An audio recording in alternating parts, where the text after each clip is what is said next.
abakola counter attack n'okujja obulimba ku mikutu egy'enjawulo obusiigiddwa ekibiina kya National Reverse Movement oba National Robbers Movement. Lwaki mbwadde ekigwaro kino? Ekigwaro kino ngenda kijja mu njogera eyaffe egamba nti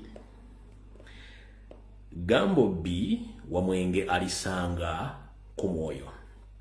Gambo B wa Mwenge alisanga ku mwoyo. Lwaki? Ebiseera bisinga nkibanyonyola nnyo ekintu kino nti omuntu yenna bw'amala okunywa entabaaza bakadde n'abaako ebigambo byayogera ne bibasasamaza oba ne beewuunyisa nga mwolya bipya nnyo naye ng'ate bituufu, oba n'ayogera ebigambo nga mbewulidde gwe muliro gusoose, omuntu oyo wattu aba tabyogedde nti bimuguddeko bujolo okuva ku luvannyuma lw'okunywa entabaaza bakadde. Nedda, aba ayina okunywa entabaaza bakadde eyo emuggyeko ensonyi ku maaso alyoka ayogera ebigambo. Ekitegeeza ebigambo aba akola ki? Ebigambo aba bimanyi naye nga alina akafansonyi naye bw'amala okunywa omwenge gumuggyako akafansonyi kali n'alyoka atakomoka omugambo ogumuli ku mutima. Kyetuva tugamba nti Gambo B wa Mwenge alisanga ku mwoyo, nti omutamiivu yenna oba omuntu yonna agenda okwogera ekigambo ekyo ng'amaze okwesiwa entabaaza bakadde n'alyoka atakomoka omugambo ogumuli ku mutima, n'olyoka otegera ki mbagamba ebigambo bino. Bukyanga bamala okugaba kaadi okuva koza bakansala chairman Sefiri kutoka wa parliament, ebigambo bingi bizze byogerwa beba makadi batokomoka omugambo ne NRM ne bayambako nga bulijjo nyongero bajjukiza buli muntu yenna agamba nti agenda kujja independent nga yali national platform oyo yali mukozi. Buli muntu yenna agamba nti agenda kujja independent nga yali national platform oyo yali mukozi. Abaali abaffe baasigalawo era tebagenda kukyuka. Kati saagala mbamalireko budde. Buli muntu waddembo genda okukola kyayagala as long as nti akozesezza obwogo bwe n'amaanyi ge. Ne wabanga aganti wa national platform ate nga yaze ku independent ozo si waffe. Kati njala bagamba ekigambo kino mukiwulire mukigula lujjo. Buli goba makadi nagulawo ekibiina ky'ebyobufuzi yali nteekateeka ye kuva dda. Buli goba makadi nagulawo ekibiina ky'ebyobufuzi oba nayingira ekibiina ky'ebyobufuzi eyo yali nteekateeka ye yadda ng'agirina. Kitegeeza nti wane waffe yali yegamye obweggame nga balina mission eyabalemerera.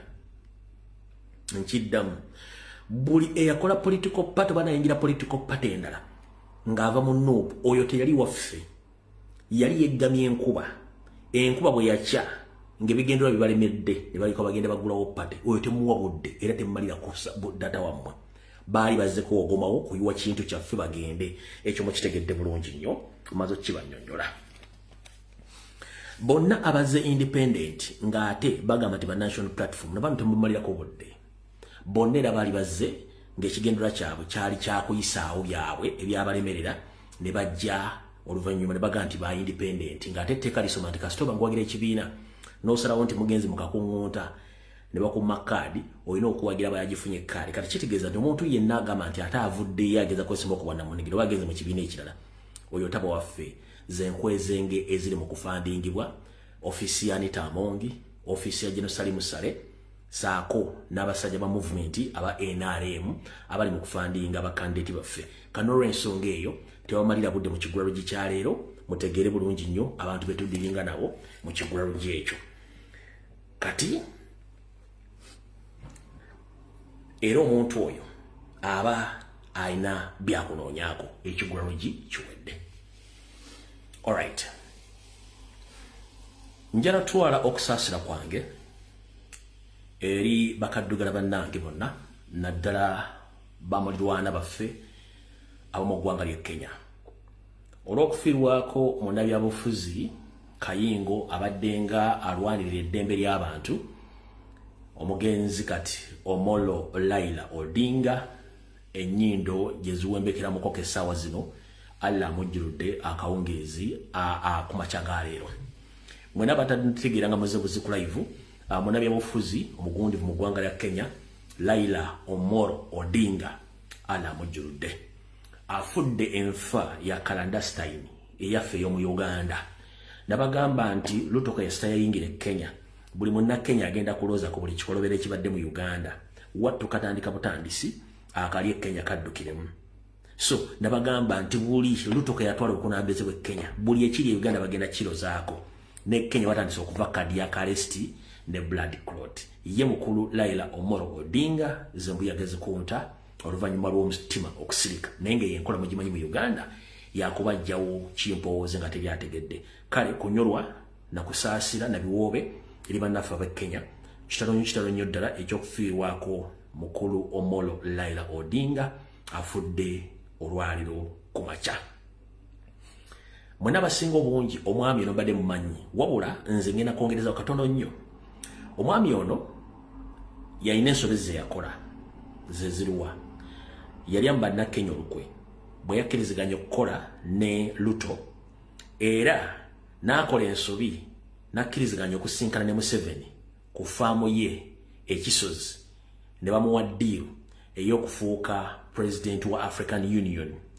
Meeting eyo mwagira n'ebifaananyi mwabiraba okuva lwe yava mu meeting eyo byalyayo oba byalya mu State House kwe kubadde okuvaako okuzikirira kwe mpaka olwaliro kubanga okuva lwe yava mu meeting eyo kuva mu kalulu kali African Union teyaddamu kubira kyekimu ye teyamanya ng'era Museveni bwaga nti akakadde akalina emmere ya ku kyalo tekabulwa wekakwasa kati ne Raila Odinga teyategeera nti omusajja gwadiringa naye mukwano gw'oli bajjamu mizomusu era bagumizizza wabula mu nkola omwami ono yono wano Raila Odinga amaze omubika nti agenze aseredde olwa cardiac arrest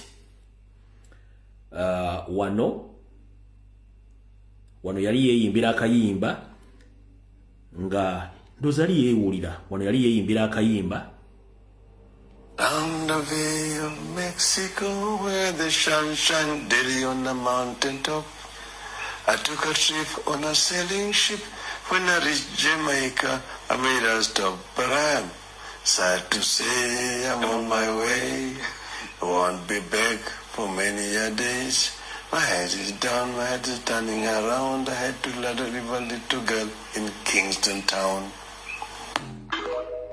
Yali yeeyimbira akayimba.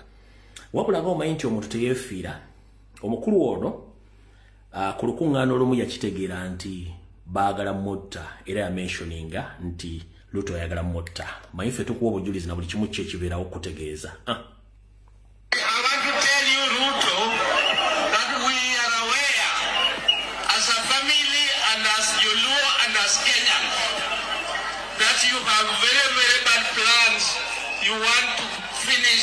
The life of Raila. And Ruto, we are warning you. We are warning you in broad daylight that if you attempt, Ruto, if you attempt, Ruto again, if you attempt the life of Raila, we are telling you that first of all, Kenya will not be the same again.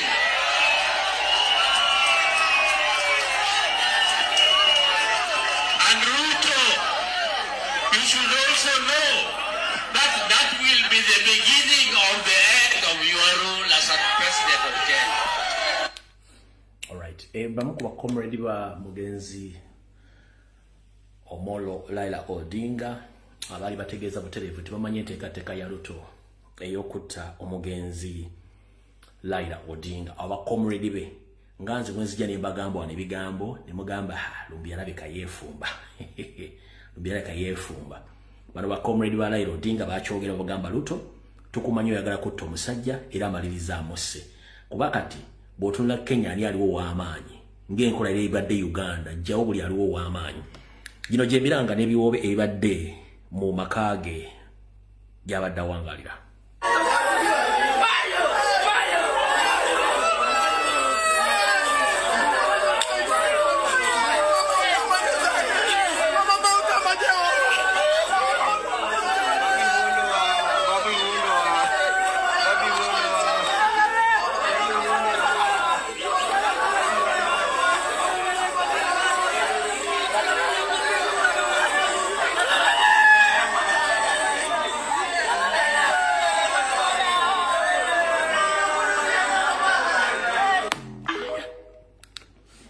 So, bibaddeyo olwaleero mu ggwanga erya Kenya ng'omukulu agenze bino bimu ku bifaananyi wano we yakolera ensobi era wano buli omu wategeredde nti Raila wano we yakolera ensobi kasita yakkiriza meeting eno kasita yakkiriza meeting eyo awo yakolera ensobi awo. Awo yakolera ensobi awo. Awo yakolera ensobi n'abanga talususse awo. Katika tugenda biterevu ku video eyatulese awo tuvuddewo kitalonyo bana Kenya okuba nti mufiiriddwako omuntu wammwe. Ndowooza kansooka empiseewo okwemulugunya kuno. Management ya Speak Resort e Munyonyo saako n'ennyiniyo CEO omukulu Sidili Pareria nanyini Speak Resort Munyonyo ba member of staffs ne bana Uganda mwenna saako n'abawagizi ba national platform. Hoteli ye Munyonyo ekuumibwa basirikale ba SFC. Olunaku lwajjo waliwo Munnayuganda munnaffe amanyiddwa nga Bawaz Akram onabadde muvubuka wa nkyukakyuka naye ng'akola ku Speak Resort e Munyonyo. Yava gy'avudde ng'azze ku shift ye wabula yajja n'ebipande bya President Robert Kyagulanyi Ssentamu n'ebibye byali bagenda okwesimbako. N'agamba ebipande bino kambirike wano ku gate ya security ngende nkole bwe naamala ebipande byange mbitwale. N'abagamba baba lwaki kankubire boda ejetwala ebipande byange bino. Ne bamugamba kabisigale wano ne bisigala ku gate n'ayingira. Aba yakayingira okukola bwat nga yakayingira okukola yoyo. Aba yakayingira okukola bwat amagye ga SFC ne gamukima yoyo. Amagye ga SFC ne gamukima ku mulimu ne bamukuba bubi nnyo okubula omutta yoga essaawa zino ntegezeddwako nti bamaze onakuva jjo tebamanyi waali naye ntegezeddwako nti ayinza okuba ali ku Kabalagala police station gyali mu bulumi bw'ekitalo naye nga abasirikale ababadde olunaku lwajjo nga mukola ba SFC nga mukuma Speak Resort Munyonyo eya Sidili Pareria okuba Munnayuganda nga talina musango gwakoze olw'endowooza n'ebipande ebyo byabadde aleese nga tagenda bingiza mudabiresi ku gate yammwe ekimenya amateeka. So mukulu Sidili Pareria wonna wooli nanyini Speak Resort Munyonyo abakozi bo abakukuuma Museveni ba SFC bakubye Munnayuganda katono bamutte ali ku poliisi ewatali musango bamukimye ku ddute munda bamukuba seriously era katotogera ali Kabalagala police station nga talina musango gwakoze olw'okuba nti yayagala nkyuka ne mukuba omutuusa ku ekyo. Mukulu Sidili Pareria wano wafiira mutabani wo wakaba amaziga naye ng'okimanyi bulungi nnyo nti kyakuluma. Si buli muntu nkyakola mu kampuni yo agenda kuba nti alina endowooza yeemu naawe oba ne gavumenti yammwe gye muweereza. Buli muntu alina eddembe lye okuwagira omuntu gw'ayagala as long as takoze fujjo batakoze eki. Omuvubuka yali respecting the order epande n'abireka ku gate n'agenda akole yadde alina ne chance ekubirwa bona bikime bawo ne bamugaana.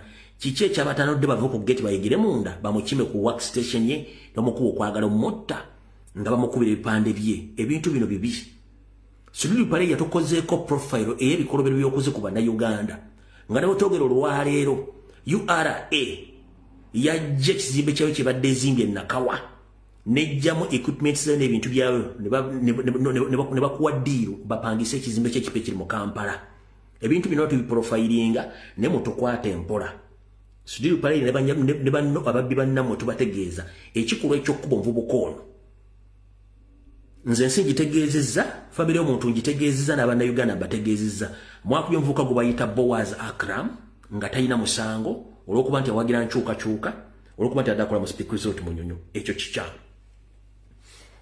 awo tuvuddewo. Katugende wano. Mwenna mukimanyi bulungi nnyo bwe nabanyonyodde wiiki eno nga bagamba nti mainstream media ba YouTubers ba bloggers ba propagandalists bagenda kuchupayinga mainstream media bo chupayinga social media batandika okola kye tuyita pure blackmail propaganda against national platform. Kigenda maaso mwawuliddeko Kabanda ng'agamba nti president yagamba bw'afuna obuyinza agenda kusalako nnyanja esofa eyo omutwe oyo ne n'abeera ng'akyajja ku TV nga teriwadde amuguddeko omusango. Omukulu akiikirira mukulu ono MP gwe bayita Asumani Basalirwa naye akiikirira Bugiri municipality ebizibu bye badde alina yabivuddeko kati ali mu battle ne president ng'ayogera bitakwatagana. Omukulu ne yatuuse okugamba nti president we yajjira okumuwa omukono mu campaign ze Bugiri mu by-election posta ye yaliko ekigambo people power nenga kiri mu Lusoga nti amaanyi g'abantu nga yakyogera posta ye ya 2018 kino yakyogedde bwe yabadde ku TV ne ku radio njalako bazabaana ba retrievings oba abaziza posta za 2018 ng'ekigambo kiyagamba ni people power kwekiri nga tekiriiko.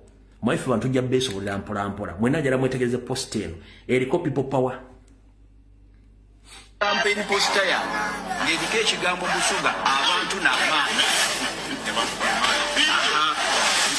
Mungu yamuwa creativity ambuza abantu n'amaanyi ngaba abantu mu Busoga mu Luzungu amaanyi is power era singa oyina posta zange ez'Ebugiri eza 2018 ojja kulabako ekigambo abantu n'amaanyi abo people power weebwa era namuweereza ne message wadde eventually he blocked me. He blocked me even on social he blocked me. Asanga campaign poster ya kati njala soka pozinga mwana Abasoga mwenna abali kuno n'Abaganda kuliko ekigambo baswalira kuliko ekigambo people power mu Lusoga kuno kuliko ekigambo people power mu Lusoga ng'okizza mu Lusoga njipozinze nga sinazanya ddoboozi kuliko ekigambo people power mu Lusoga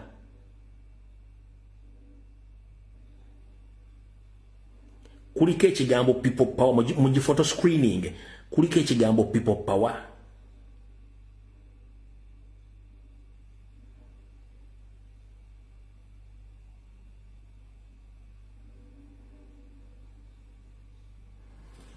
kanjizanye muwulire kati manyi mumaze gikuba photo mumaze gikuba screenshot kati kanjizanye poster ya ng'eriko ekigambo Busoga abantu n'amaanyi Mungu yamuwa creativity ambuza abantu n'amaanyi ngaba abantu mu Busoga mu Luzungu amaanyi is power era singa oyina posta zange ez'Ebugiri eza 2018 ojja kulabako ekigambo abantu n'amaanyi abo people power weebwa era namuweereza ne message wadde eventually he blocked me. He blocked me even on social he blocked me. Asanga campaign poster ya oyo muvuddeko simuddamu mutegere nti abantu abo bonna bentadde mu kigula lugikiri era mukifunye bulungi. Mwenna abaaliko wano mu myezi ogwokutaano nakola ogwokutaano ogw'omukaaga nakola video nga nsindika security alert eri abakulembeze ba national platform bonna nembagamba mwegendereze nnyo mpuuga ne banne saako ne gavumenti batandise okudeployinga abayaya bagenda baswaliza ku mikolo batandise okusindika baya bagenda baswaza ku mikolo nengamba Muwanga Kivumbi bakuteeseteese okutta nenga bagenda okutta be bakyali wali nabo mu kabinja kaki ka DP buloka be waddukako nengamba Muwanga Kivumbi essimu yange eri public kuba essimu yange nkubuulye Muwanga Kivumbi teyakuba ssimu yange nkiddamu Muwanga Kivumbi teyakuba ssimu yange nensirika simanyize sireka n'abantu nenga kiri kye nabagamba bonna begenze bagenda baswalizanga ku mikolo nga bampuge bakikoze NRM n'akabinja akali Emmengo kati guess what olwaliro Muwanga Kivumbi abadde agenzeko ku district abadde agenzeko ku district kye bakoze Muwanga Kivumbi enku ekikola baana baayo area MP abadde agenze kugombola emu kyebamukoze nkoko baana nenga namugamba essimu yange eri public nkubira nkubuulire yagaana nenga ba MP ne bakansalazi bafe mwegendeze nnyo emikolo abasajja b'Emmengo abasajja ba NRM bagenda sindika bakuligazo bakube n'agaana kyebakoze Muwanga Kivumbi wuuyo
ndowooza abakubi Muwanga Kivumbi bambadde engoye za NRM abala bali muki abala bali mu ngoye za bulijjo bane ba state agent bonna abakolera NRM abakolera Mpuuga abakolera basajja baki ba state nenga namugamba nete yawulira mu basajja mwe munyoma information ne mwefulanga abatalaba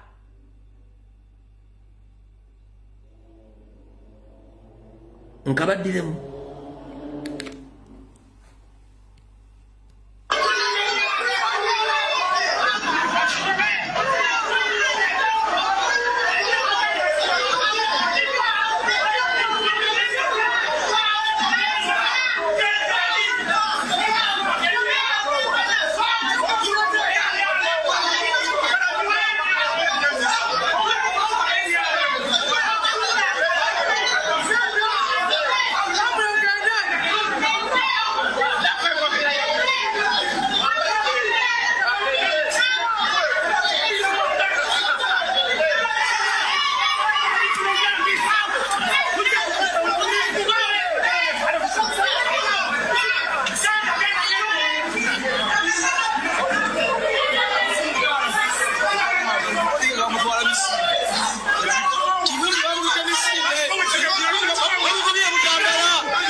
sikyakaana bantu nga bwe nabagazi bannayuganda sikyakaana nabo bwente bwenkole byange n'entambula n'engenda awo tuvuddewo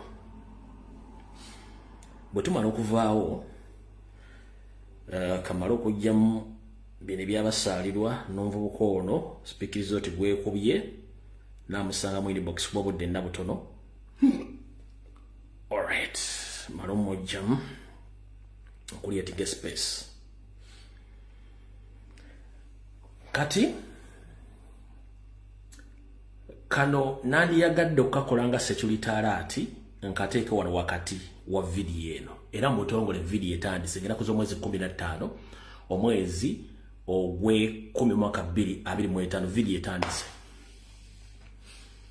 abadde bajja bangoberera okuva mwezi ogwokutaano najja ne bagamba nti banka zonna esinga mu Uganda zonna Museveni yaziyingiramu era nga ba managers abaterazi ba director basinga obungi bakabano nga kiki Museveni yakikola nga ayagala okusuula banka ezo n'endala nga atadde mu spies be bamanye butye bagenda okontrolinga ensimbi ezingira n'ezifuluma nabaani ab'okubba ensimbi kubadde mbadde mu kulaba nabamenyera bank nabagambako Centenary nembagambako Equity nembagambako Stanbic nembagambako Post Bank kati era mugenda kutya wulya mugenda kutya okuva mwezi gw'okuna nwana ne Post Bank Uganda era najja nembagamba nti bank eyo bagenda gikyusa amanya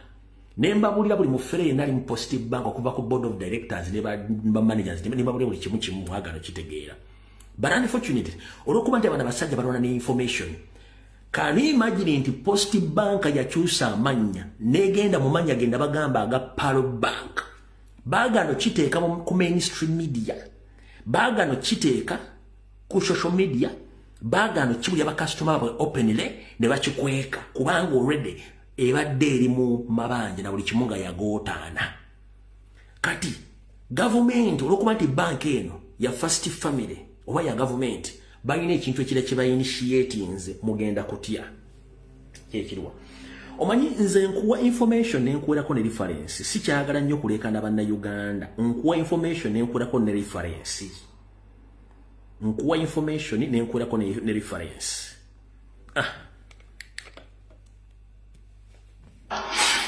Post Bank bwekatanjiriya ngenaku z'omwezi lindako Post Bank nabage mujesimbiza mu byapa byamwe na buli kimu mukimenti banka bwekyusa erinnya buli kimu kigenderamu. Post Bank egenda kyusa erinnya ngenaku z'omwezi 5 omwezi ogw'omukaaga 2025 after the general annual meeting ya today ekyuse erinnya mbu bagibrandinge balozesa abantu nti buli kimu kiri nnomo nkiddamu. Post Bank Limited yakukyusa erinnya lyayo ng'ennaku z'omwezi 5 omwezi ogw'omukaaga 2025 naye gwakyalinayo sente zo nalinayo ekyapa kyo nga tokijjangayo kyonna ekikugwako tonkubira ssimu ng'okwekemanga enkoko ebuuliddwako wegenda okubiika oba amajigayo gabadde genda okumabira nga bagigagijjeeko ekyange ekikugambye. Mark these dates 5th June 2025 Post Bank will change its commercial name to Paro Bank. So whatever happens, I'm less concerned. I've given the all information 2 months now. I'm bad exposing a party Post Bank. Mugani kutegera kana mujja kajja yokulanda kuzomwezi ziri abiri munana ogwokutaano bya mukaaga mbagenya nakuzomwezi 5. Eno video najikola nakuzomwezi abiri munana omwezi ogwokutaano nembagamba nti Post Bank genda kyusa erinnya nakuzomwezi 5 mwezi ogw'omukaaga.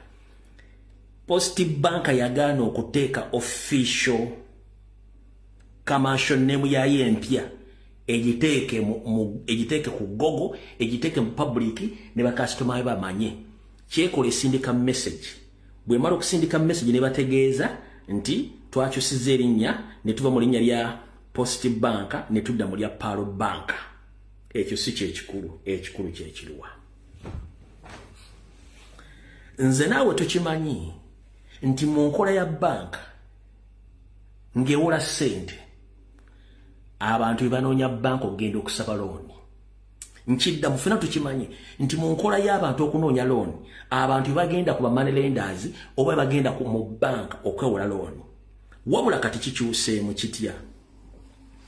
Nabagambye Museveni alina ssente ez'okugula ettaka lya Buganda lyonna nkiddamu Museveni alina ssente ez'okugula ettaka lya Buganda lyonna eddala bagenda kubba libbe eddala bagenda digula. Kati mu Post Bank bataddeyo ssente nga main interest ya kuwola abantu bonna abali mu Buganda ensimbi mu disguise batwale ettaka lyabwe bagenda kikola batya. Wuliriza gwe Muganda ngali mu diaspora ng'olina ssengaawo olina taatawo olina maamawo olina muganda wo ng'ali mu Buganda ng'alina ettaka wabula ng'ensimbi zimwetakoza lujjo mugambe waliwo ekigenda okujja nga kyatandikidde Zirobwe ne kigenda mu bitundu by'emukono eyo kati kyatandise ne Luweero kitya. Post Bank gye muyita Paro Bank kati egenda etuukira bakyamaani b'ebyalo byonna mu Buganda bakyamaani b'ebyalo byonna mu Buganda nga babuuza bantu kikuno abagundiivu abalina amataka bakyamaani okuba nawo ogw'okulya gwabatuuka ku bwongo kyamaani nga batandika okuga buli muntu alina ettaka kati nga kyababaga nti ffe tugenda kuwayo percentage kati ffe tufune abantu abalina amataka tubawole ssente baziwola batya Ngenda kuwako simple example. Bagamba chairman tunonyeza abantu balina amataka. Kati nga bajja bakogamba munnange ffe tuli Pearl Bank yali Post Bank anti ye. Munnange tumanyi nti mwesi twagolinga okufuna ensimbi banki endala zibatawanya okufuna ensimbi nti neza ffe nyangu nnyo. Ni muzigaba muti ati oyina endagaano y'ekibanja oba oyina ekyapa nti ye esimbirina nti oyina ndaga muntu nti njirina nti oke kale. Sente mmeka zoyagala tutandika okuula sente okuva kakadde. Akakadde kano okasasulira mwaka gumu naye akakadde kano okasasula okasasula mu installment za mirundi ebiri ezitya. Bwe tukuwa akakadde ogenda tutira mu magoba ga 10,000. Kati okuba tukuwadde akakadde tubala emyezi 6 awo n'otuwaayo 5,000 kitegeeza obaddiza capital wa 5,000 noba na magoba gaabwe kitundu kyabe kya 5,000 mweta njusasula after 6 months. Kati oluvaawo mbuli bakuba emyezi 26 bwe gituuka era ng'oleeta emitwalo gyabwe 5,000 nga kadde kaabwe kamu 10,000 giweddeyo after one year. Kati ekyo kibala tikigenda ku buli muteeko gw'ensimbi z'oba oyagala z'oba osabye. Kati akakodyo kali luddawa. Mwenna mukimanyi bulungi mu nteekateeka ya banka za Uganda eziwola ssente. Olunaku lw'ostadde application ya loan n'etambula n'ekula. Sente z'osabye oyinza okuba osabye miliyoni okumekenza ofunyeko 800 naye ng'olina osasula miliyoni interest yayo. Interest bank loan etandikirawo okubala. How come nti Post Bank yezze ng'egaba loan nga nzijuvu n'ekuwa ne interest rate entono n'ekuwa ne duration ennene ng'ate ekuwera myezi 6 okusasula. Gwe bw'oggula obwongo bulooza kiri kitya. Jjukira bank ye kugamba egenda kuwa sente ezo kati n'endagaano y'ekibanja naye bagitwala n'ekyapa nakyo bakitwala. Kati akakodyo kaakano gw'ojja kuwaayo endagaano yo bakuwa akakadde k'essente oba zonna z'oba bazikuwe. Wabula mu mpapula z'ogenda okusayininga terms and condition tebagenda zikusomera. Wayitewo akaseera mpawo kabage munnange ate munnange sente banka bintu wasayininga amateeka gaali gasoma ABCD kitegeeza nti olemekeddwa okusasula sente mu budde sente banka esazeewo egenda tutwala bintu byo bakujje ku ttaka buli kimu bakitwale okwetoola Buganda owulire emiranga. Kino kyefaananyizako ne kyama money lenders across the country. Kati bakiyisiza mu Pearl Bank gye nakuba nga bagiyita Post Bank. Kati gwe kyali wange Muganda ngali mu diaspora gamba taata w'essengaawo bambi tageza ne yeewola ssente mbegayiridde ene si kuba business nsevinga mu na Uganda. Teri TV egenda kusevinga, teri radio egenda kusevinga, teri blogger mulala agenda kusevinga. Nze nkugambye wano bambi mugume ekikutobodde kigenda buta bagenda batwalako ettaka lyammwe lyonna ku busente mpawo kaaga. Nenga jjukira nabagamba nti egenda kukyusa amanya tebakiteeka mu public domain. Babasinkira nemesi bagamba nti customer twagala okutegeeza nti banka twagikyusiza okuva ku Post Bank okufuuka Pearl Bank era osobola okukola ssente mu saa yonna. Nenga mu official statement tebakyogerako ku TV oba ku radio oba mu mpapula zamwe zonna nti Post Bank yakyuse kubanga balwanyisa information gye ndabafulumyako emyezi 4 emabega gye balwanyisa nga tebaagala kulwana lumbuye bagenda omusajja yogedde information. Kati ebisigadde mumanyi nze mbagambye ebyange mbyogera kati ng'omusezi akola ki ng'omusezi agula essiyani nti ngenda kulirako bantu bange awo tuvuddewo. Tugenzeewa tugenze omanye tugere ku speed ya yiriiri.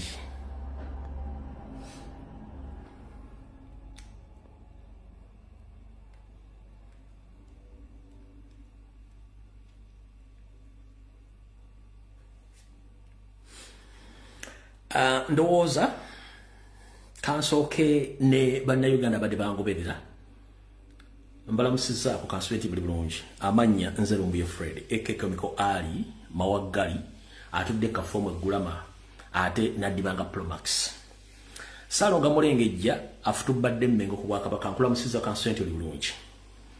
Nze nakujjako engalo muganda wange nakujjako dda nakujjako Desiria nenkulekaawo guwerogoze olw'ensonga nze buli kimu kyonna kye mwali mutegekedde emyaka nakiteeka ku mmeeza n'enkyanjulira abantu era ensi ekimanyi results ozimanyi bulungi nnyo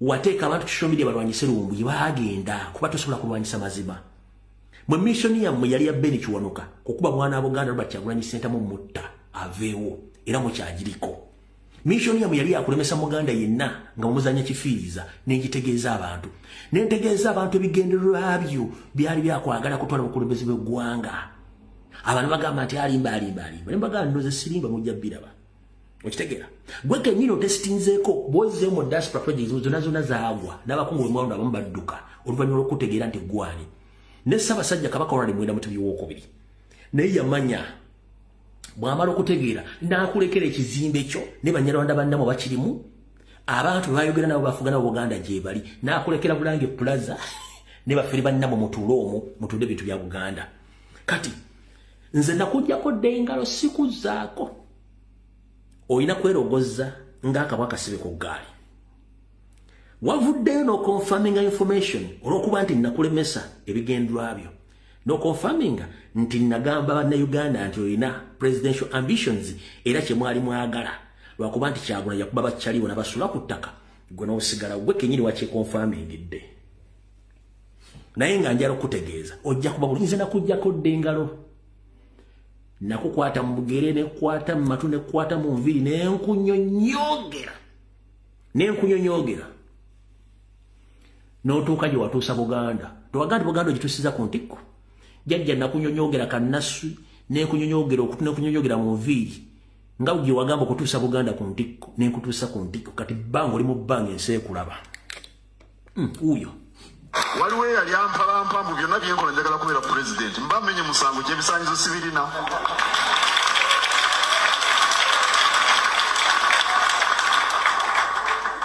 oba alowooza nti owa pulezidenti bwansikirano obwakabaka bwe bwensikirano omanyi Abaganda bagamba kamwa kabikassa Siroganga mukulu Siroganga afutubadde Mmengo ndi wano otegeeza Obuganda nti profile kati zenkola nkola underground profiling kugwe naddala site za Buganda z'otunze nga particularly ozikuzizza Jeno Salimu Sale akandana omusajja Omusomali data inagwe nkuŋŋaanya kati simuteeka na ku media musindika direct gyalina okugenda mu ba investigators mu archive za Buganda eziri security z'otamanyi nga buli ewali ekintu kya Buganda kyonna ekyenkizo okuli embiri okuli ebibira okuli ensozi amayinja ag'ennono gonna ge watunda n'ogagweza Salimu Sale kati nga bagakuba mu mayinja agakola chorus byonna biprofilinga n'embisindika gye birina okulaga sikyalina buddewo njagadde kutegeeza abantu nti gwe kenyini wakonfamiza information gye badde nkwogerako kati ebisigadde sikyakwogerako kati nkola kalanda style wansi gwe jangu eno waggulu oyogere wabula ensi ekula waggulu kati buli maawa era nategeeza n'Abaganda nti otambuza omusajja gwe bayita Kawuki tunyo mix gwoyagala akuddire singa bakufuumula dda oyo Kawuki alina otunyo tumulinga otwemmese gwotambuza Baganda mbono bwe bangobye yayinza okufuuka Katikkiro nze gwe mpostinga ebyo jja bigamba nnyoko so si Baganda owulidde bulungi nnyo nze awo nakuggyako engalo nakutuusa watuusa Buganda wagaa nti Buganda agituusa ku ntikko nange nakutuusa ku ntikko okitegedde bulungi nnyo byebyo awo tuvuddewo nawo bwe tumala okuvaawo olunaku lwo olwaleero enkweza engezi kyavaayo Ssewanyana olwaleero Butongole alangiridde nti agenda kwesimba okubwa Namunigira okukiikirira Makindye nga talina gwe yeebuuzizaako wabula omukulu nali namulinda dda mu kkoona ajje yeegeze ng'olwanubako ate tutandike butessuula empya mukulu Ssewanyana okoze ebikolobero bingi ng'ensi ekulaba wabula ekikolobero ky'osinza okukola kwe kwenyigira mu lukole okutta Sseggirinya Muhammad gwe n'obanga kati olya butaala noba ngoli ku sente eza mission gye bakusasula zokozemu olukungana lwaleero noyogera ebigambo bingi okalya ddakadda dde nfunye ogirira mu katiko n'ekulinda mu coffin Seggirinya gyali tagenda kwebaka kyewakola Seggirinya kijja kuddira mbaanabo gwe sawa zino ogenda kulya sente bakusasudde sente Anita Amongi ne Salimu Sale bakusasudde sente eza mission ya Seggirinya era ne bakuwavuka ba ghetto structures ne bakuwa n'abayayi abakubugiridde mu campaign gy'obaddemu mu kulonkinga nenga sente za Seggirinya mission gy'walimu bazikusasudde okola ekintu ekyo wano mwali ku same file mwayisibwa kyekimu nga gwe wogamba abantu but unfortunately tewali kyakolebwako togendangako mu ddwaliro lyonna kebere ensambya wajjanga mu public ng'okutte wano kumbe kano kaali kaki kaali kabadi buli kintu ekyo kyali kisigala kifulumye nga bwe kirina okutambula nga Anita Amongi akufacilitatinga ne state tofunangako genda kuwa bweru kusaba bbaluwa ekutwala kugenda bweru kujjanja wa further treatment nga Seggirinya gwe n'osigala ng'otambula kubanga mission wagimanya wagisoma bulungi nnyo in fact transcript oba olugero lwonna nga balubala okujjawo Seggirinya nyongera otegeeza public omu ku beenyigira mu kutta Seggirinya ye mwami oyo Sewanyana tabeerangako mulwadde ye script ye ekiwandiiko kye ekyokukola omulimu gwe ng'ennyongeza ku kujjawo Seggirinya akisoma bulungi nnyo n'akituukiriza naye olukolwa mu Seggirinya ojja ddusasulira constitution ekuwa eddembe okwesimbawo naye mwerabira ekintu kimu nti ebintu by'okola mu public abantu baabuuka babiyinterpretinga mu interpretation ndala nnyo kuba tuli mu .com era abantu bategeera ani yaani njagala mulabe nyira kaddakiika 3 just njala kumulabako eddakiika 2 mulyoke mukakase nti ono bamusasudde sente ze eza mission ya Seggirinya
awo ne mulaya avubuka bonna be ghetto structures basajja baddamulira basajja ba state avubuka kati bakontrolingibwa Jeno Kayanja bakontrolingibwa ddamulira bakontrolingibwa Major Emma Kuteesa bakontrolingibwa mukyala gwe bayita Jane Karaje be bakontrolinga avubuka kati bamuwadde abantu bamaze omusasula agenda akola ekintu ekyo okulaga nti avuddeyo muganda wange olukole wali mu Seggirinya information twagisibanga basunga tatagala jita ojja kisasulira ngenda kuwayo key point Seggirinya nga tanafa yakugamba lwaki mwanteekako omuntu atabadde mukwano gwange nze simumanyi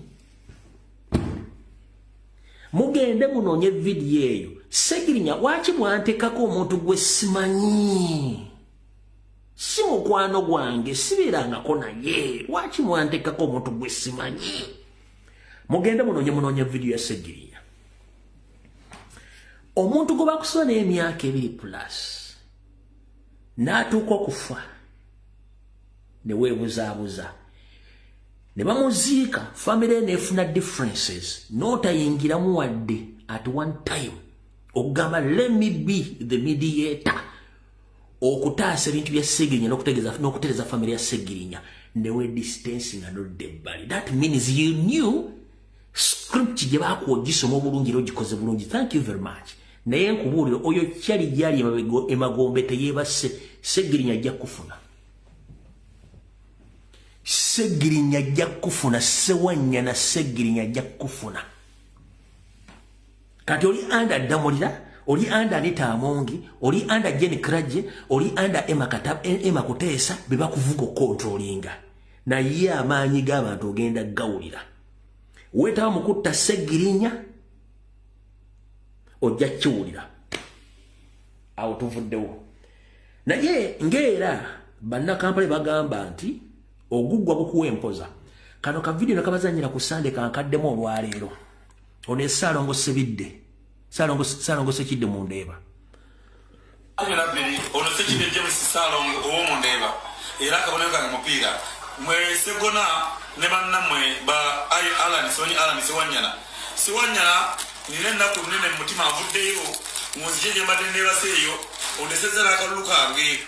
Sewanyana yakuuza lwaki obutwa obwatta Segirinya gwoba bwali w'amazzi oba Segirinya bwali Kongo. Lwaki obutwa obwatta Segirinya mukabamu tebakuwadde tikiti naye omulambo gwa munno gyali emagomba akaaba. Twebuuza bwe babayenga obutwa mungati bayenga obutwa obwatta Segirinya lwaki obutwa obubwo bwali bw'amazzi.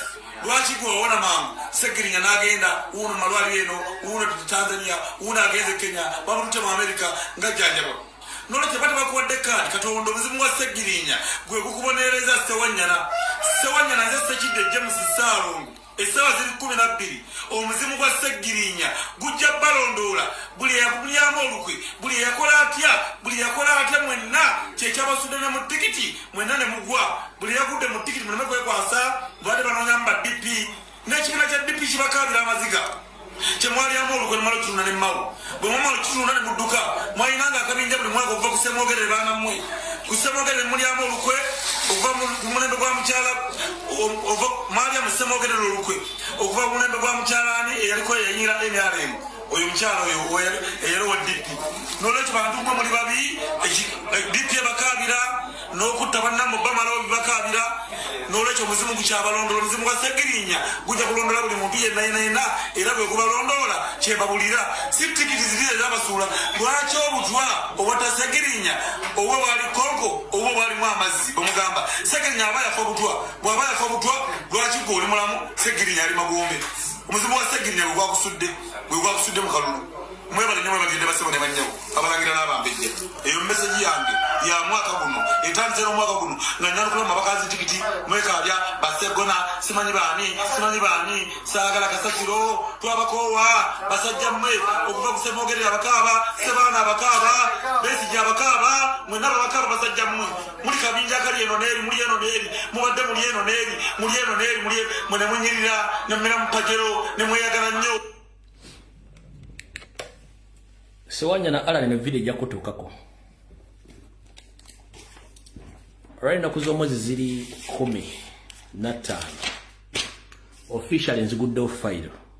Drone zange zonna across Kampala more especially mu Makindye mu constituency mu mwezi nkuguddeko file kati. It's an open battle kulwa Segirinya ne kulwa national platform ate ekyo kimanyi. Ennaku z'omwezi ziri 15 omwezi ogwe-10/2025 nziguddewo fayiro obutereevu kati. Ne bw'onoogenda mu Kaabuyonjo ne bw'onoogenda mu Loogi ne bw'onoogenda luddawa kati drone zange ziri open. It's an open battle. Nkutandikeko ojja kuwulira drone zange zonna nzitadde gyonyola walagi mulogi gyobeera buli wamu bosinkana bonna nja bamanyira ngenda bategeera. Now it's open battle between me and you. Tulabe ogendo surviving. Ne gyogenda okubbira akalunja bitegeeza abantu ng'obudde bukyali. Kulwa Segirinya kati ngenda jategeeza ense buli kimu ekikwatako. Ne socks zono yambala nja kubanzi manyi. Ekyo nkigambye ngo kulwa Segirinya ne kuna national platform. Watulyamu olukwe noweta mu lukolo okuta Segirinya olwa nnaku z'omwezi 15 mwezi ogw'ekumi. It's an open battle between me and you. Tulabe. Ekyo nkigambye. Tukoye enkwezenge.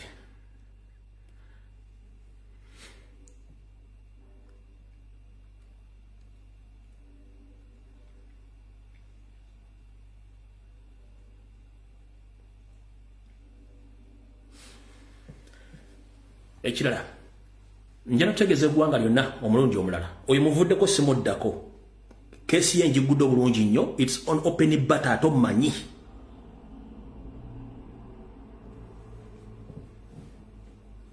zonna drone zitadde kati gwe nsoso okuteekako drone zange openire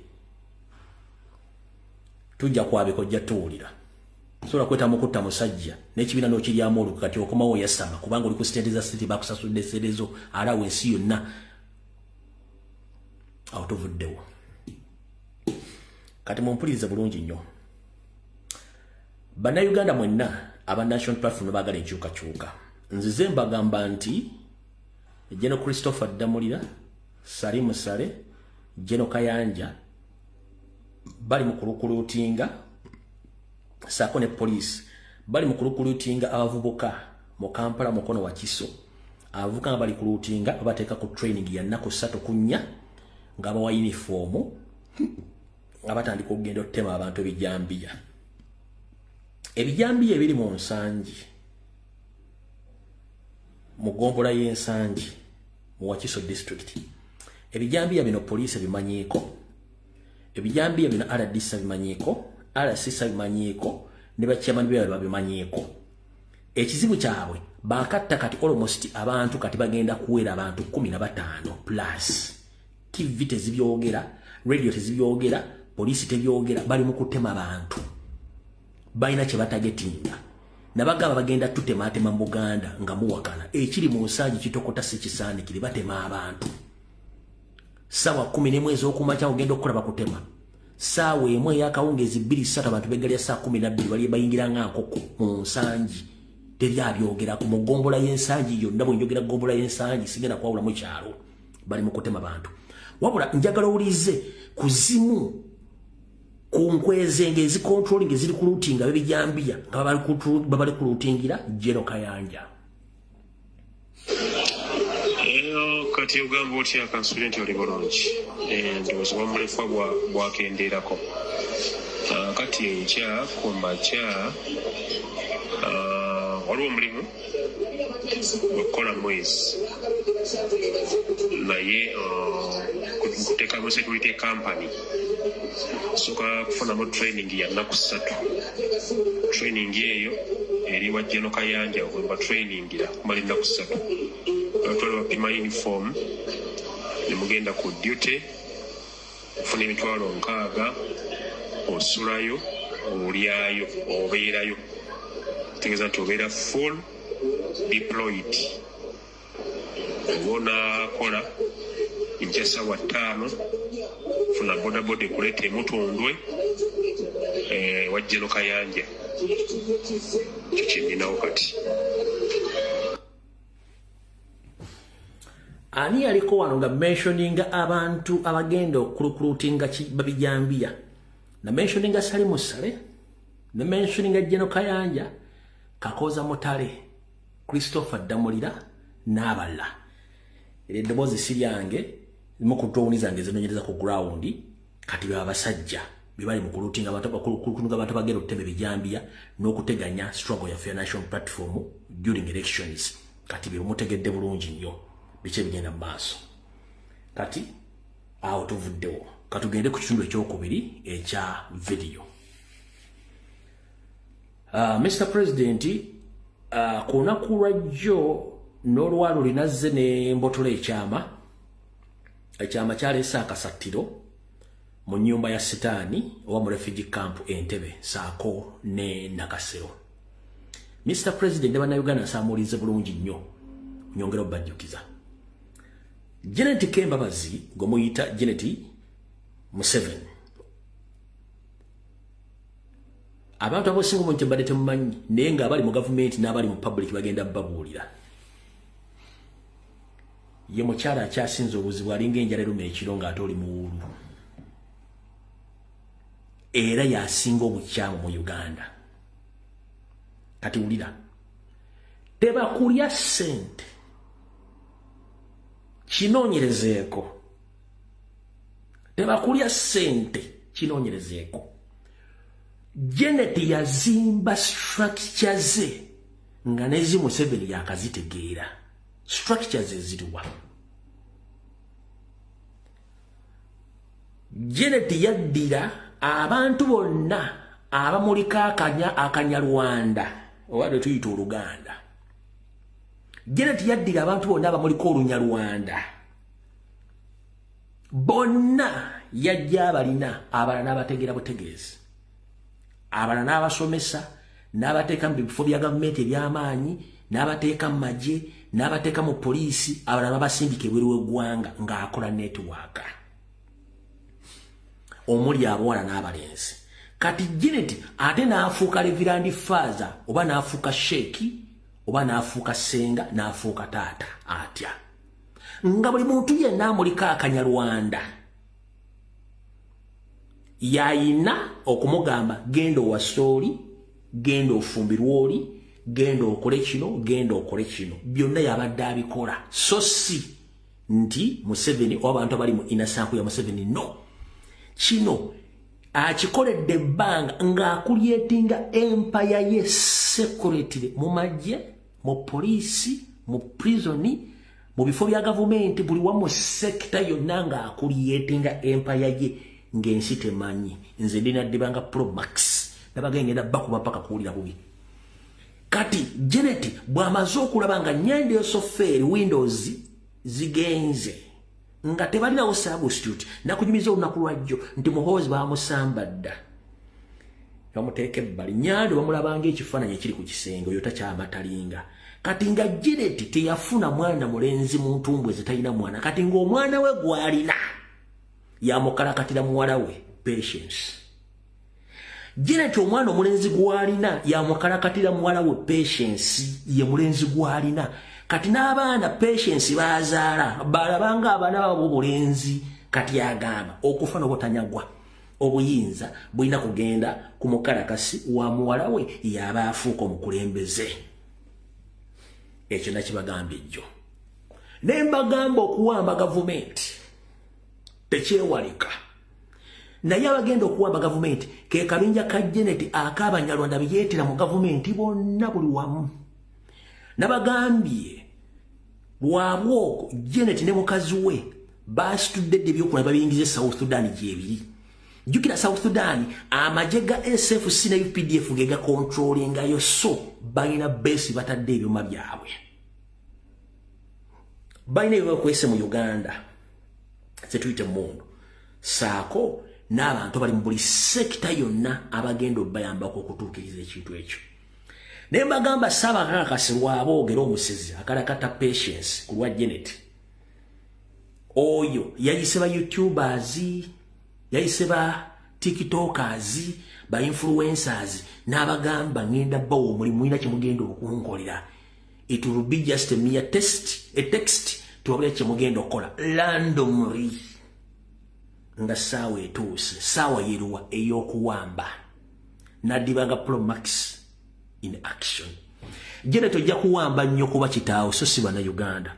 Tubagamba nti obudde Rwanda butuuse. Janet lwabwogo obudde Rwanda butuuse olw'ensonga ensi y'abajjajjaffe okuli Abanyolo, Abanyankole, Abatoolo, Abagisu, Abakokosabini n'abalala bonna, so si yammwe Abanyarwanda abakulu ba group ya Museveni ya Janet. Kati mpuliriza bulungi nnyo. bwe maze okutegeeza Janet Butya bwe yazimba empire ye ey'okufumbizanga abantu y'ensonga lwaki bababuuza bwabanga Museveni bwabanga Janet ayagala nnyo abantu bannayuganda Museveni baali bakkirizaako muntu ki ow'ebbali awase mu Luganda lwabwe mu Lunyarwanda taliyo era balondoola musaayi gwabwe gwe n'obanga oli Munyarwanda nga toli mulayini egi yaabwe tosobola kuwasa mu bo kubanga bakuuma ssente zaba n'omusaayi gwabwe y'enkola yaabwe mukitegedde bulungi nnyo kati kudita gye baagala okukola n'abagambye tebakusiruwaza kudita ng'ehappeninze teri in the favor of Ugandans in the favor of Janet Kataha and his son-in-law Lwabwogo ne muwala we Patience bagenda gikola either after elections or before elections kubanga akalulu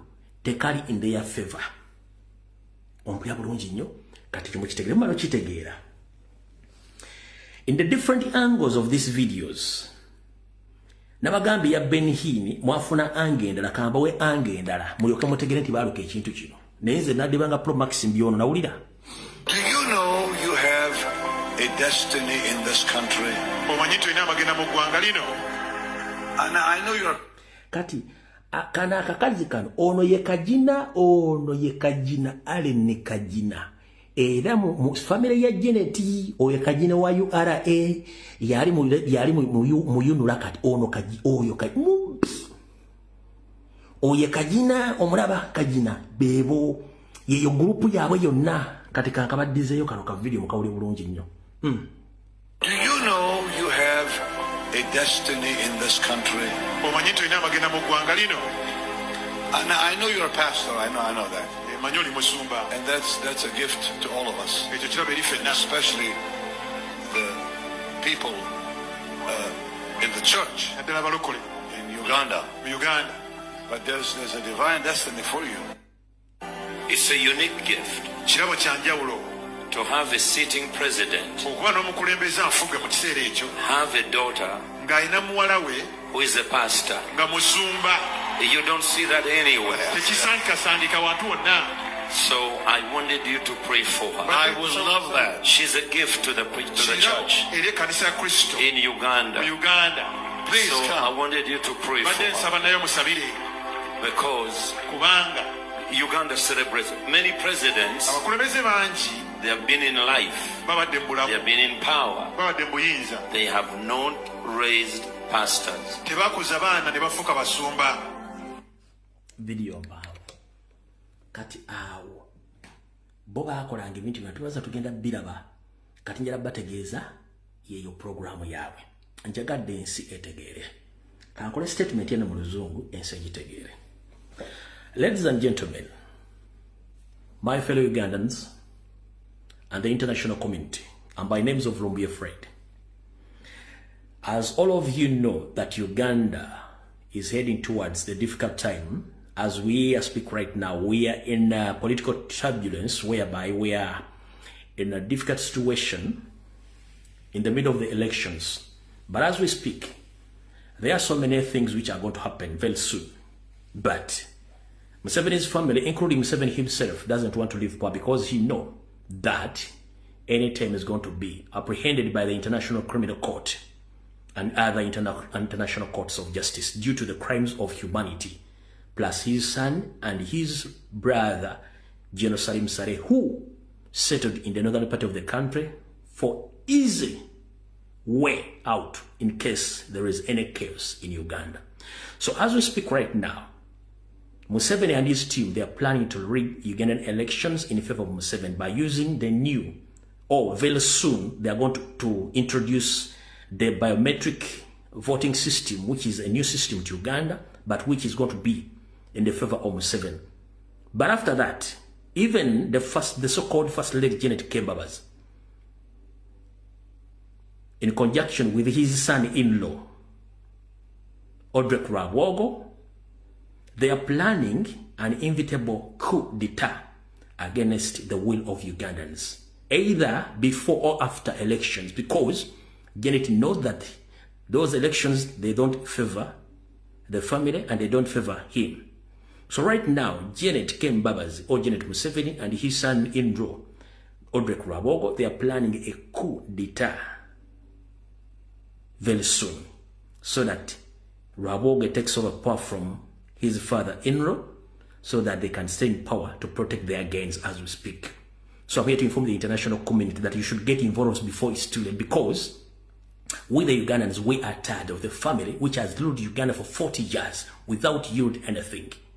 Right now, as we speak, almost 5.5 million Ugandans, they have been forced out of their country to look for green pasture in Arab countries, in the Arab countries, in Europe, in USA, in Canada, but forcefully, not because they are willing, because at home, nothing is there.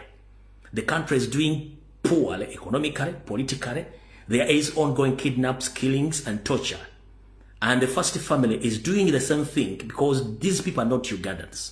All along, we've been informing you that Museveni and his entire family, these are refugees from Rwanda. But unfortunately, they use an opportunity that during the time of the Civil War of the 1980s, where Dr. Paul Kawanga Semogele won elections against his opponent, late Milton Obote, which the current refugee Museveni participated. He was defeated badly, but he decided to wage a war against Obote's regime. He was helped by Baganda in the central part of the country to win that war, but unfortunately he turned against Baganda right now, and he's killing, and he's trying to erase the entire race of Baganda. The same thing which he wants to do right now during these elections. As we speak, they are planning even to assassinate the candidate, Robert Kyagulanyi Ssentamu, the current president of the National Platform, because they don't want any indigenous Uganda to come near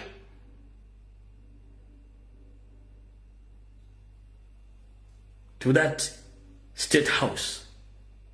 Or they don't want anyone to come near to the power or to the ruling force of that nation. They want to stay in power as their family to protect their gains.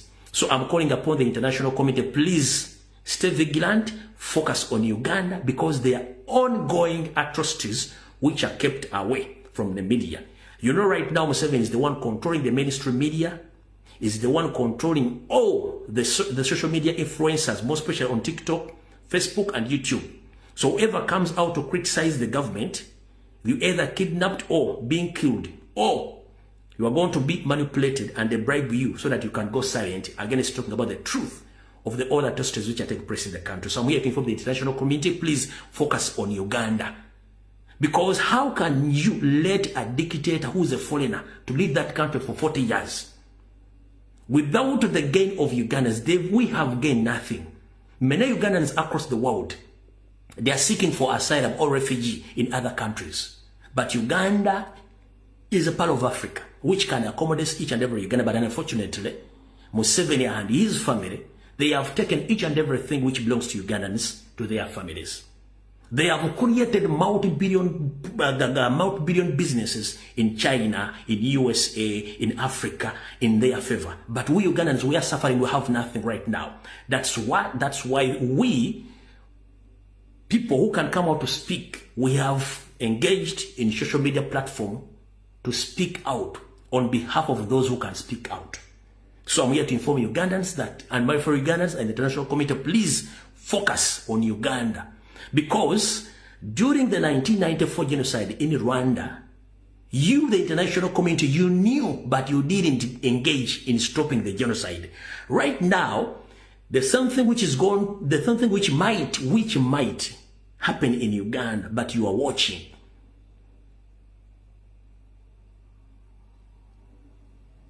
Because if you follow the campaign trail right now, it's only one person who's campaigning, that is Robert Kyagulanyi Ssentamu. And it is evidently, but he is the one having a big cloud or big numbers of followers who are willing to change that country. But for us, we want peaceful elections. But Museveni, as a dictator, is not willing to give up power to Ugandans. So I'm calling upon, please focus on Uganda, because we are totally tired with that family.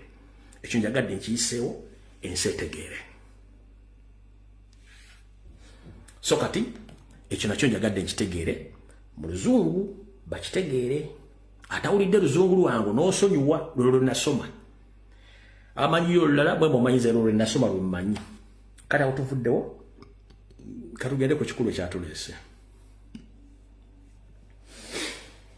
Alright.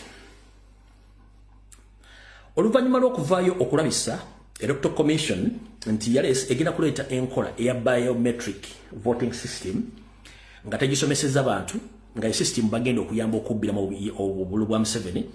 Kati otogerere essaawa zino ngenda ku exposinga NIRA, ngenda ku exposinga isi ne ba agenti baayo.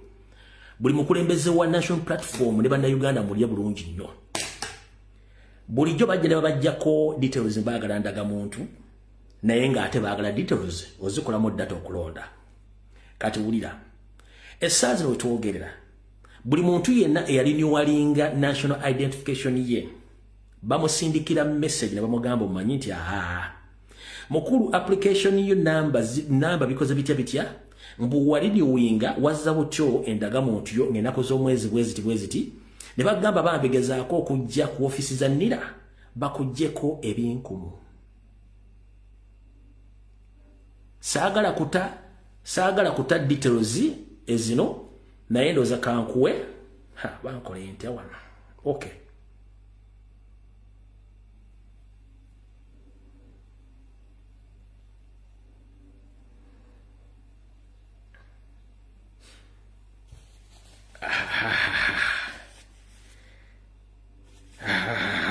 Wali okulira okukomba essowaani saagala kulinkinga details za drone yange naye kankikole bwe nti temufaayo.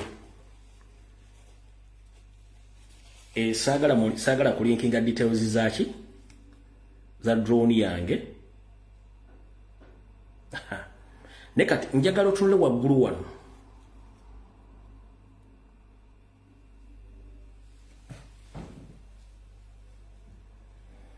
Eyo message esoma ki?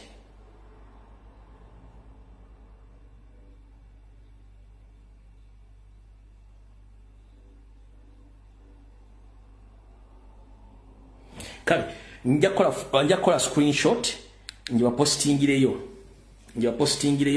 njakola screenshot njiba postingireyo oba no wait a minute, it's very easy here.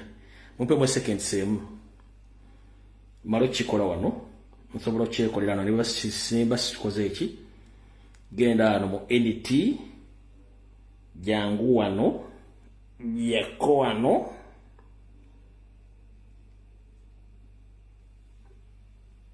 saving keep the resolution. All right, kasoma kyakagambo ki mwangamba olumu tembiraba naye ndowooza bano mbirabiraba simanyi kuba wenjifuula era muyinza obutabiraba.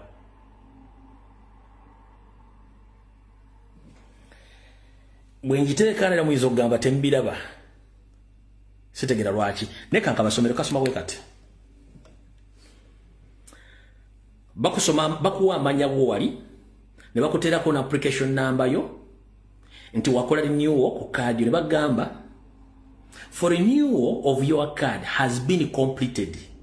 Ne bakuterawo ennaku z'omwezi ne bakugamba please come and visit NIRA offices at the center near to capture your biometrics.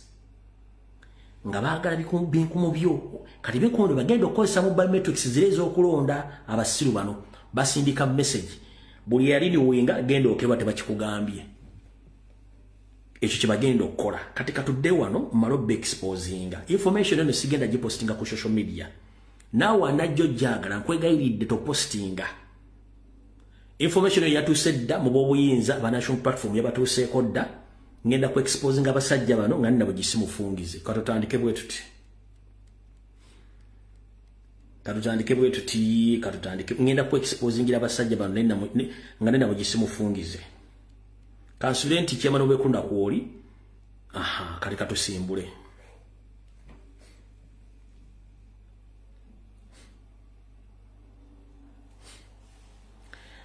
Oluvannyuma lw'okubaabya nti bagenda ku introducing a biometrics voting system bakankali bagalumbya information yagijjeewa kirabeka lwatulimu kati wulira basindika abasajja abagenda okusoma system eno bagisomese bannabwe bonna eno bino ngenda biwowa ngenda bibase buli ayagala ngenda kuwa information ye bile bintu bya electoral commission si byange ojira bulungi nnyo logo ya electoral commission n'amanya gengenda okusomera abali mu vulugu ono n'amanya kwegalikano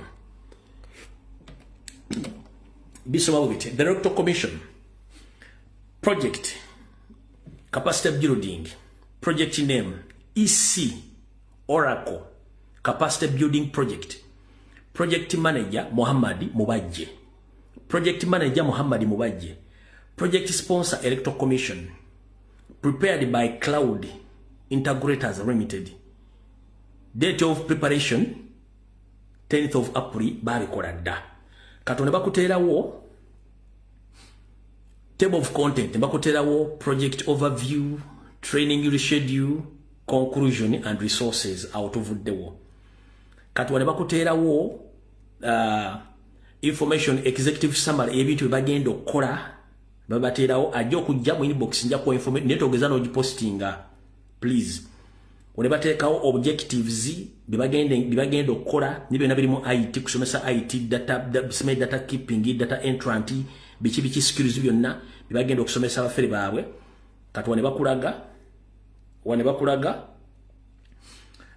project team katone bakulaga project team ogiraba bakulaga project team egondo okola obufere buno bonna kati project team eno amanya kuliko responsibility nezi ene address kati resources project team amanya gegano kuliko Aaron Masembe facilitator Cloud Integrator Limited kati Aaron Masembe yoli yabagambye mbe sigenda kweta babakubakalo kabana Uganda yoli gwe nabalazo okuva ku lunaku luli olw'Essande mbalaga Aaron Masembe police ne SFC go bakutte yagambe sigenda mukweta mu kikulwa kya kubba kalunako njako bana Uganda dembe lyabo wadde nasoma IT Aaron Masembe kuliko Muhammad Mubajje project manager stroke coordinator electoral commission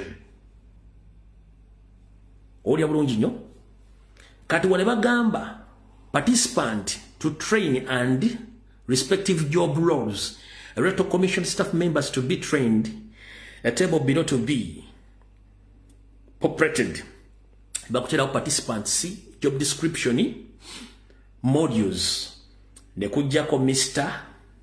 Wandita Charles Werika on director of information and technology gwe mulimu gwe mu EC ne kujjako Muhammad Masembe project manager IT ne kujjako Mr. Agaba Samuel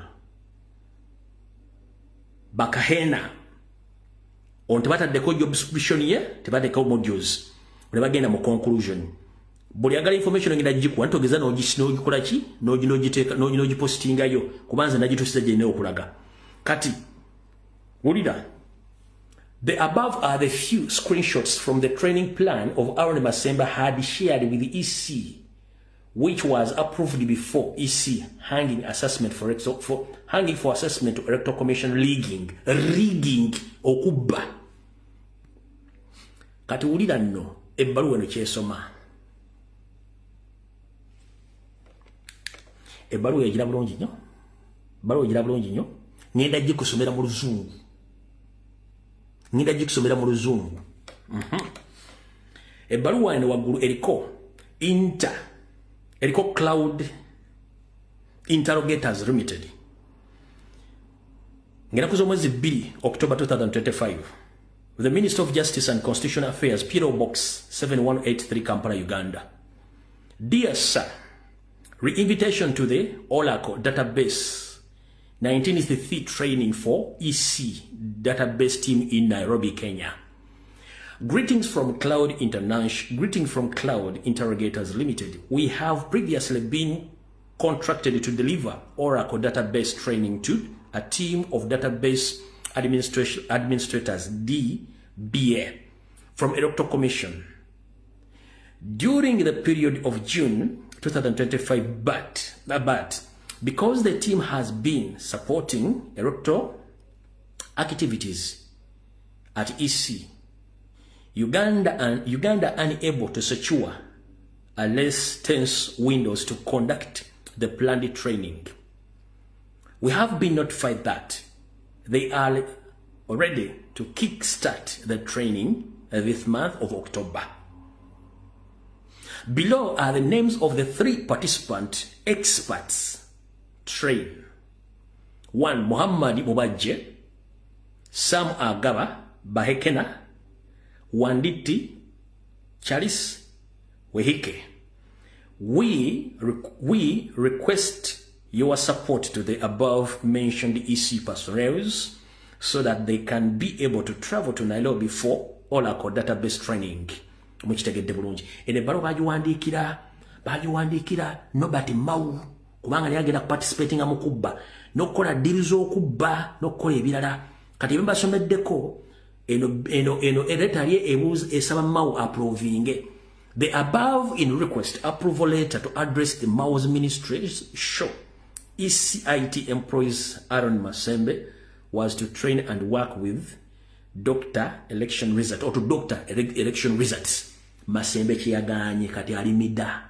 Ngenda balabisa mwembwa mu Electoral Commission. Kati ulira Masembe. Ulira Muhammad Mubajje gwemba someddeko. Muhammad Mubajje bibino conversation byabwe noto bagamba tulina abaana bayingira mu bintu byabwe. Yabadde alina gwayogera ne fenga tumulaba. Now wandika what? Look into rest. I wanted also to share with you a VAT doc from URA. This money hits account less than 5 million from the ministry, and our demand is 13 million in VAT. I had earlier too, those. I had earlier thought it was a tax-free. Let me look through the our tax documents when settled here. I urgently need several millions by tomorrow, which I failed to raise by the set timeline, but I have hope of getting the money. Next week we could be late for the purpose. Good morning, Sebo. I was appointed as the project manager for the biometric verification system, BBVS. I will be traveling to China this week on Sunday to receive the first batch of 6,000 kits. I will be away until 31st of October 2025. Kati no, Mubajje Muhammad already ali China wotogero luwali ku video kwali Mubajje. Yagenze okufuna kits oba erikozesebwa ebisukka mitwalo mukaaga era wakomagera kuzomwezi 3 omwezi guno abiteekeo batandika okubbaaka Muhammad ngenda bawe simu ye.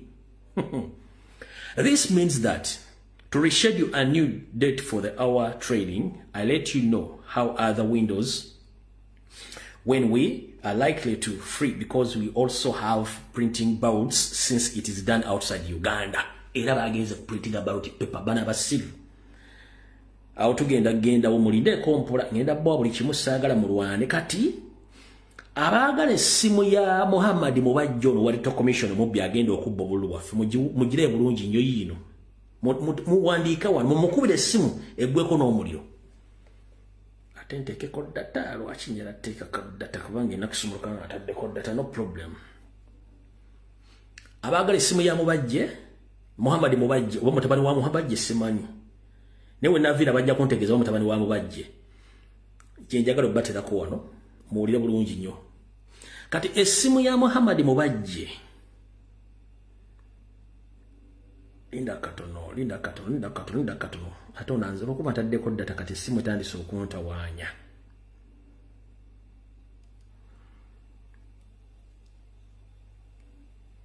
Essimu ya Muhammad Mubajje eri 2+5 256 772 32 88 58 juwandiikaawo ono Muhammad Mubajje yagenze okuleeta ebime ebibba n'okubuusa obulwa China eri kasalaba 256 musanvu 2 32 88 58 mujuwandiikaawo kati ne mukubira to commission obufere bwayo eno system temugenda gituteeka oba nayo ganda kutubba webale nnyo Katushabe Lilian yiye namba yo musajja Muhammad Mubajji yeyo mukubire mpaka kuwulira bubi ne drone za fezo na musajja omunonyeko abalina tracker muntu akinge wakomere wonna wonna abali cyane mutegeeze kibaliko kikyamu nnyo fe tuli ku bintu bya kujja ku government ya Museveni kati ono Habat ye director wa Telco ye director wa Teach Moreto Commission esimu ya Habat yino eri 2+56 702 83 36 22 ono ya Habat yomoko babbi bobululu abagenda okozesa technology eri kasalaba 25 musanvu 0 2 kinana mu 3 asatu mukaga 22 ono ya Habat ne mukubire mpaka kuwulira bubi mwangu eno leto jitegende kuba njagala boy information ya sina tuuka sina maliriza mwangu bode tulina butono nnyo muandike ya Habat ya Habat eri +256 702 83 36 22 yes yiyo kiwala babla webale juandika bulungi eyo efana nkyabinoonya bano mbali munda ngenda kufuna efana bya very soon nakekyo muntu mukyengero balaga wano ayo bajiwandisi oya Farida Karosa ajiwandisi ezisimu za babbi bobululu kati katugende kubalala kati bamalo bawe simu kati director omubbi oyo ye director of technology oye director of technology yono wano nebo omulaba oba mulambo oba simanye kuno omuntu ono kweli mulamu nenga yeye era ngabo omanyi nti Sera County Educated Cow era ayina omuggo ali mu njuye n'era ayina omuggo uyu ali mu nju n'era ayina omuggo uyu ali mu nju n'era ayina ki era ayina omuggo uyu abali mu kubbo bagenda okubbo bulu wafuyo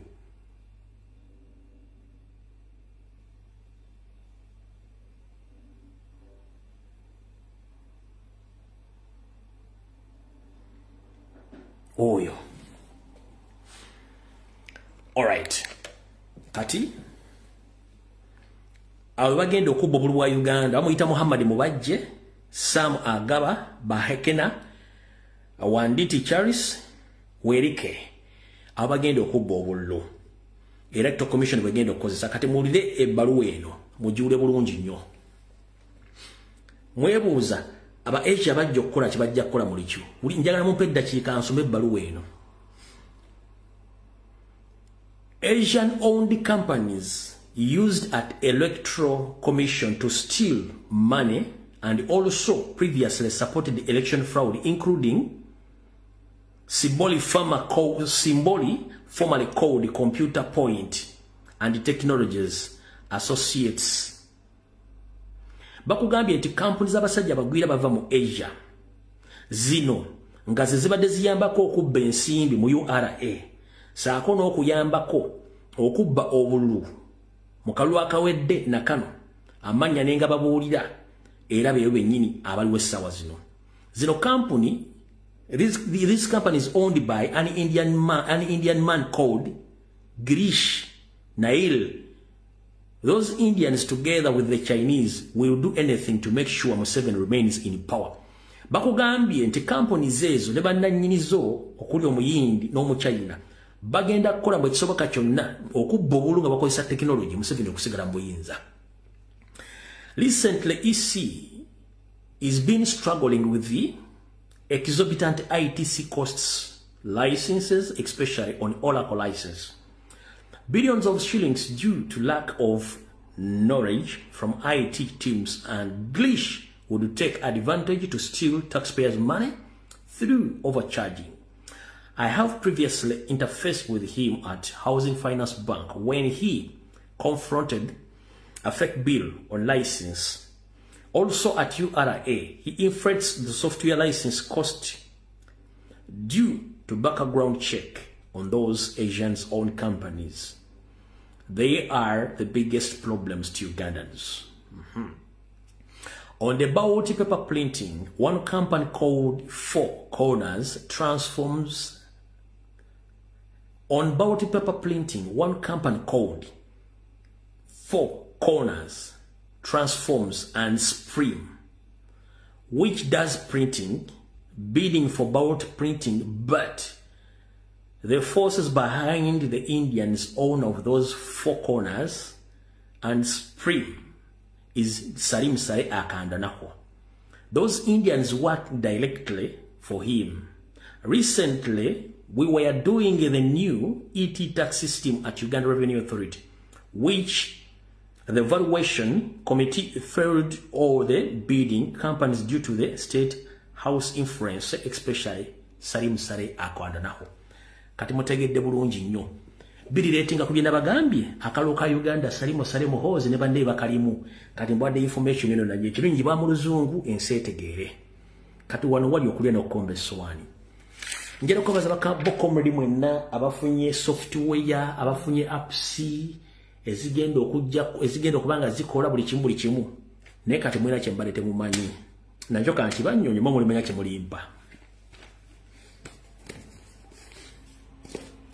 Tuina telecommunication company mu Uganda esemanyikiddwa Airtel, MTN, oba ne Laika, oba ne Airtel ne Mango. Ndoza nebyo sima ebintu biri Uganda sikyalina ebintu by'amasimu. Kati nga mu mind zeziba wa internet. Yes, mugula data okuva mu companies ezo. Naye ekitongole ekikontrolinga internet mu Uganda, internet mu Uganda era ekigabirako MTN ne Airtel ne Laika ne company ndala. Bano bagundi. Zino company za masimu. These are sub babayita basabu ababera baki. Tubayita batya.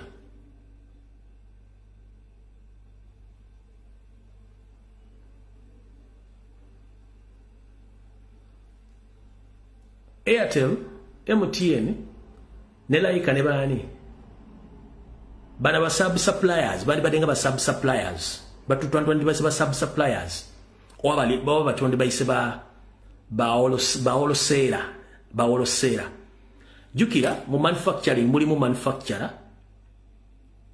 Muri manufacturer yakola ebintu. Muri mu distributor. Muri ba middle muri ba broker. Muri ba olo sera muri mu ne baliteira. Kati ze structures of manufacturing mukama sibe twazisoma. Kati ne muno mugaba internet MTN, Airtel, Laika ne Mango si baba wa internet bo bano bagabako bugabi bayina abawa ani abawa internet mu Uganda. So ba MTN, Airtel, Laika bano ba subcontractors, in fact babayita ba subcontractors nabo beyiya bajjere. Kati ekitongole ekivunanyizibwa okugaba internet n'egicontrollinga bakiyita NITA. Ekitongole ekivuganizibwa ku kugaba internet mu Uganda n'ogiwako Airtel ne MTN doke egibaguza bakiyita NITA. NITA.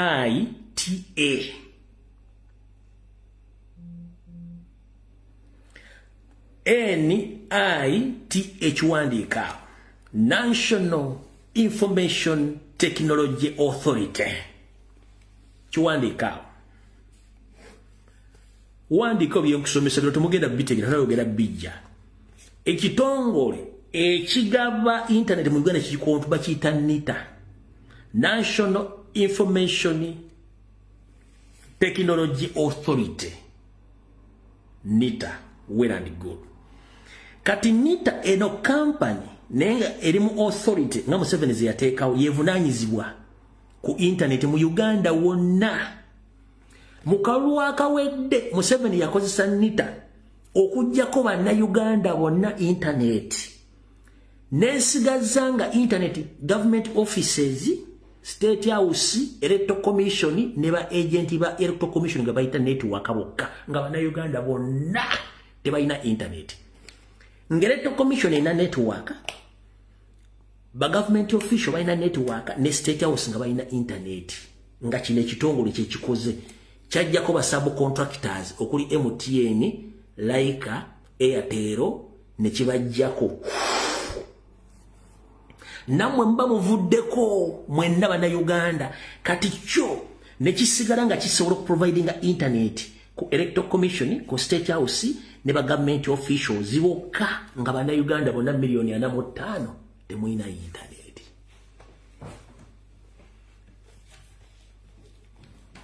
Ekyo mbalete mu kimanyi.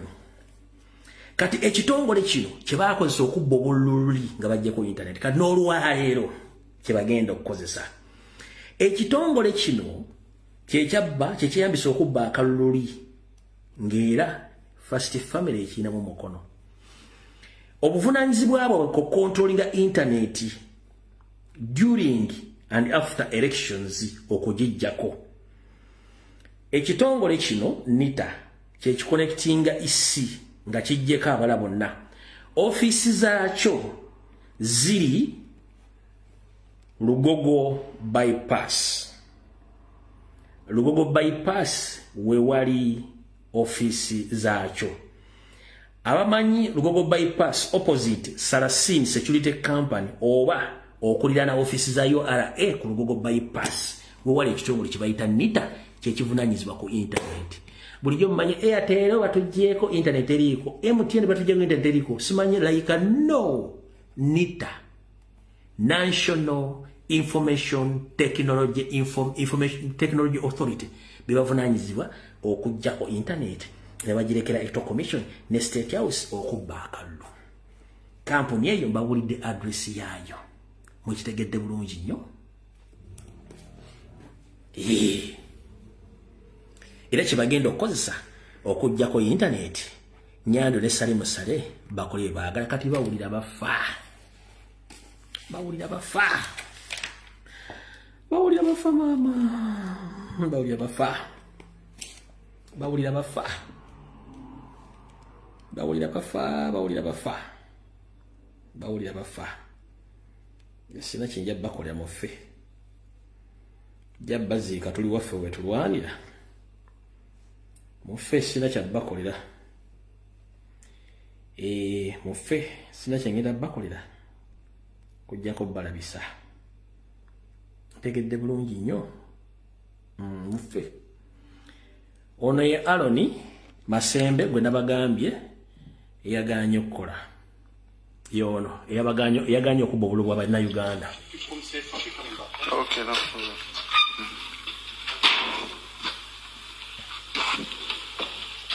After the number, please.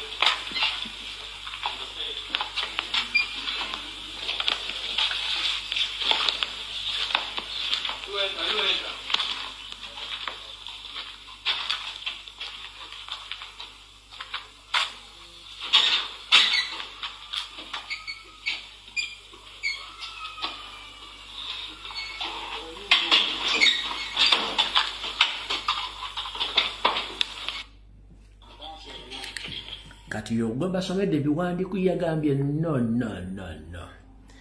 Sobola kweta mukubba kaluka banna Uganda no. Sikisobola. Ye naagaana. Tali mbida. So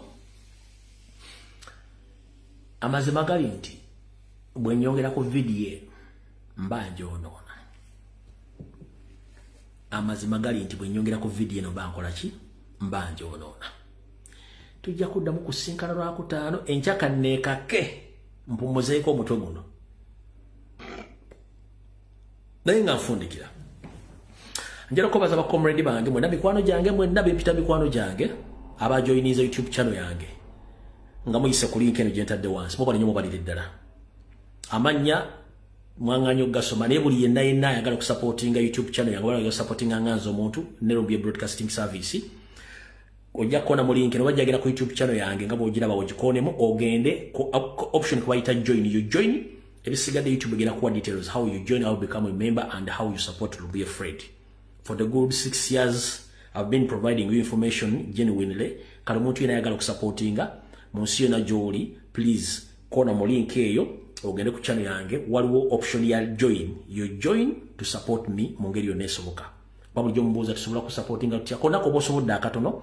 That's the option jeninawo. Amanya nze ngeesigaliza galiwo kuba nze ngalaba teri asobola galaba mwenna abansupporting nze nabali mu kusupporting abo bali nyo balire ddala support kubanga n'abaana bali ku ground beetaaga amafuta, abaana batambula beetaaga amafuta, beetaaga okulya, bayino mwenna ine kintu kyasobola providing aba comrade abali ku ground abali ku social abali ku nadaba mawulire abana batambula ku team ya president ba foot soldiers aba security ban mwenna baba mazze boye mmene ne seriza lodge mo bali dira temu jambo bali ku supportinga njera kubuza nga mfundikira blaza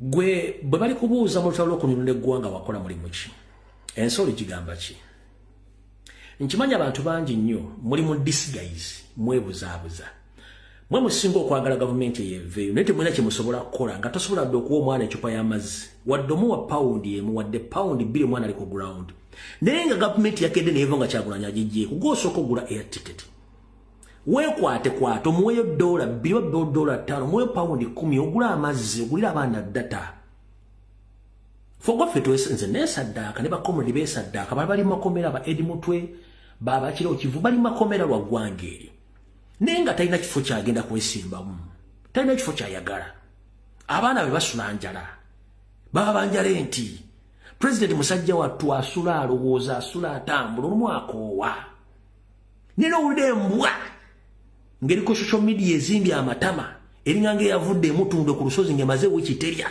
emanyira omusajja nga ye kennyini abavudde mu kaboozi k'ekikulu tasobola kudduka kilomita emu naye ng'amanyira omusajja amazeewo ekisatu tasula waka talya mmere nga n'eddoboozi olumu agenda okujja nga lisaakadde olw'okwogera naye olina jja n'ovuma omusajja mbw ate simanyi gwe bw'oba tosobola kukwana mukazi tosobola nakubuulya famire nga muli mu meeting kuteesa otandika otya okumanyira omusajja ali ku presidential level ng'atambula on daily basis preaching a change gwe ng'omumanyira baplinjala baga abakadde bange mwena bali mu nsi yonna nkimanya bamutya naffe twali tutya naye twasiba ennyama ngenda kusaba mbi muyambe ba foot soldier abaana abobuwala abali ku campaign trail mbagulira amafuta mubawe emmere mubawe amazzi ne president kijja mwanguyizaako manya bamugamba nti please gwe olikola mulimu ki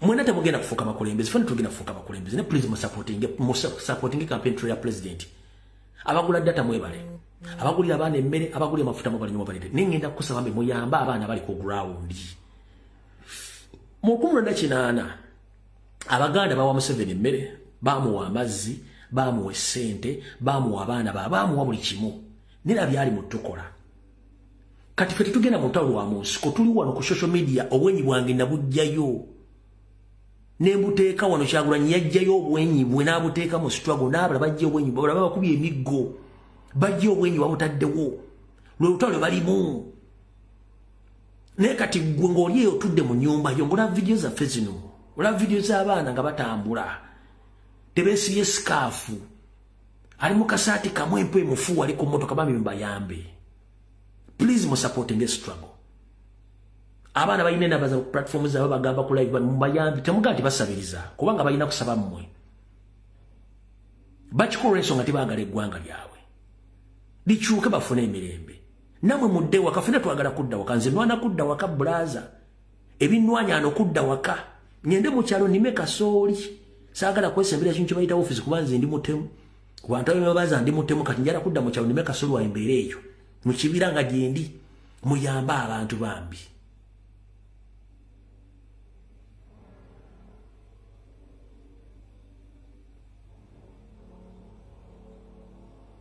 muyamba abaana abali ku struggle so njero bebaza mwenna mukaba 13 mpeera mubali nyo mubalire ddala okumpuliza tujja sinkana ku Lwokutaano sawa 2 yo video wedde mukaba bakomere